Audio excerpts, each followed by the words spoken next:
Hello, welcome to my YouTube channel. In this video, we're gonna look at question number 9 from 2009 extended paper 4, or we can say 42.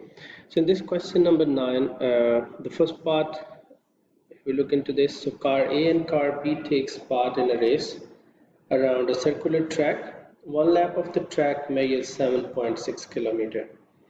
Car A takes 2 minutes and 40 seconds to complete each lap of the track. So car B takes 2 minutes and 25 seconds to complete each lap of the track. Both cars travel at a constant speed. Then it says over here, calculate the speed of the car A. Give your answer in kilometer per hour. So since if we wish to calculate the speed, so we need to recall the formula. Speed is equal to distance over time.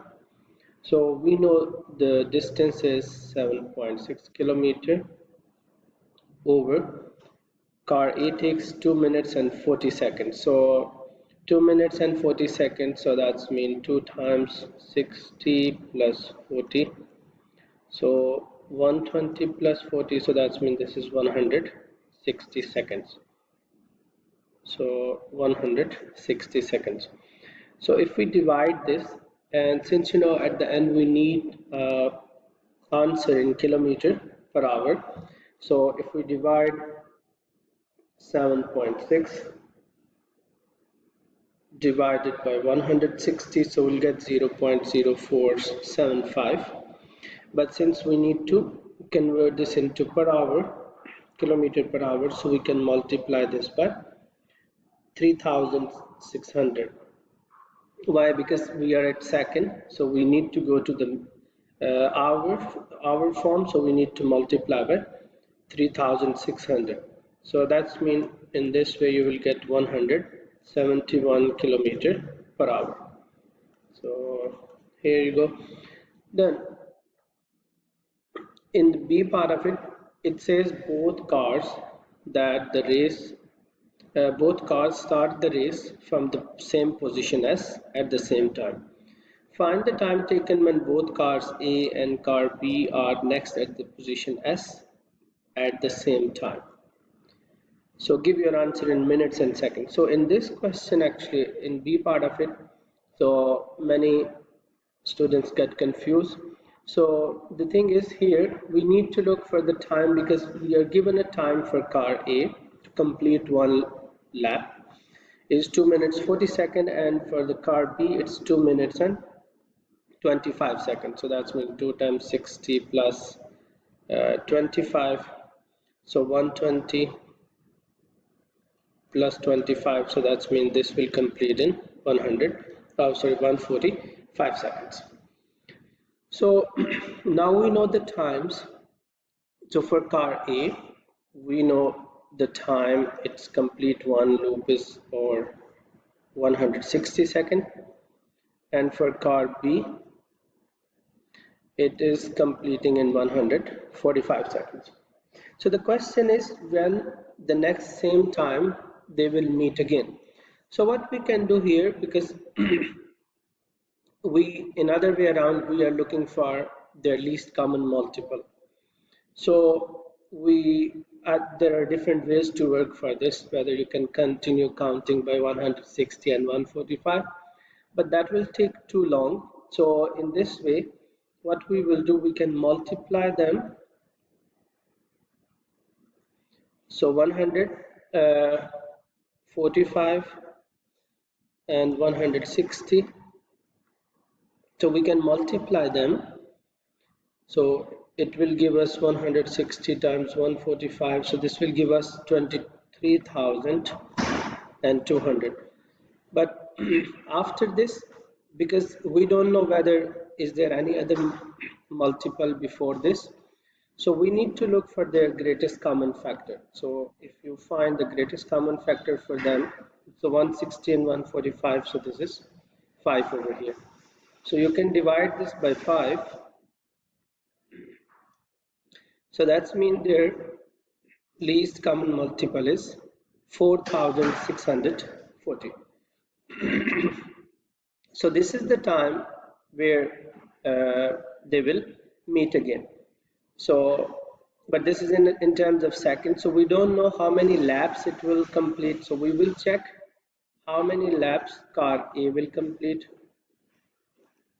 So 4640, we divide this by, because car A is spending 160 seconds. So we will find the number of laps for car A. So this will complete 29 laps. And for car B, we divide this by 145. So 4640 divided by 145. So this will complete 32 laps. But if you look over here, so now we need to find the time taken for the car A and B at the position S at the same time. So with the help of this, we are able to find 29 laps and 32 laps. So now we will try to find the time. What will be the time at that they will meet? So now, in order to find the time, so we know this completes, car A completes 29 laps. So 29 laps, and you remember one lap for this car is completing by 160 seconds. So we can multiply 29 times 160. So this will give us again 4640. So as you can verify over here. So now, because we need to convert this time into minutes and seconds, so we will divide this by 60 to get a minute. So we will get 77 minutes. And then in order to find the seconds, so what we can do, 77 times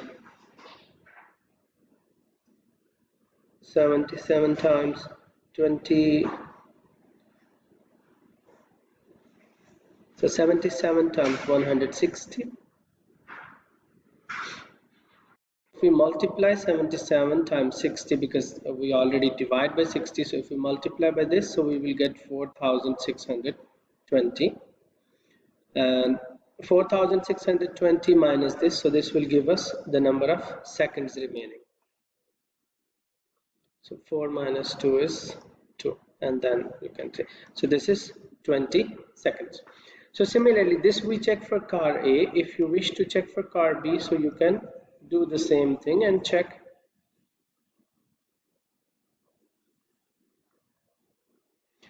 For car B, so since you know it complete 32 laps, and it completes one lap in 145 seconds, so this will again give us 32 times 145, so this is giving us 4640. And if we divide this by 60 to get a number of minutes, so we divide this by 60, so we will get 77 minutes for this again. And then again we will multiply 77 times 60. So 77 times 60, so which is 4620. So again, if we subtract, so we will get 20 seconds. So hope this is clear to you, because we need to look for the least common multiple.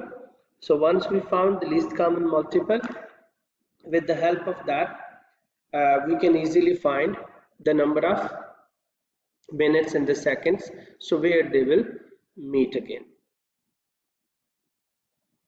Okay. In the next part, it says find the distance that car A has traveled at this time. So now we need to find the distance. So in this one, so we need to just find the distance that car A has traveled at this time. So what we're supposed to do here, because we know car A has traveled 7.6 kilometer initially, and then since it's completing how many laps, 29 laps in this time, so we can simply multiply 7.6 times 29, so this will give us 220.4 kilometer. Hope this is clear to you, and Thanks for watching. Please don't forget to like and subscribe.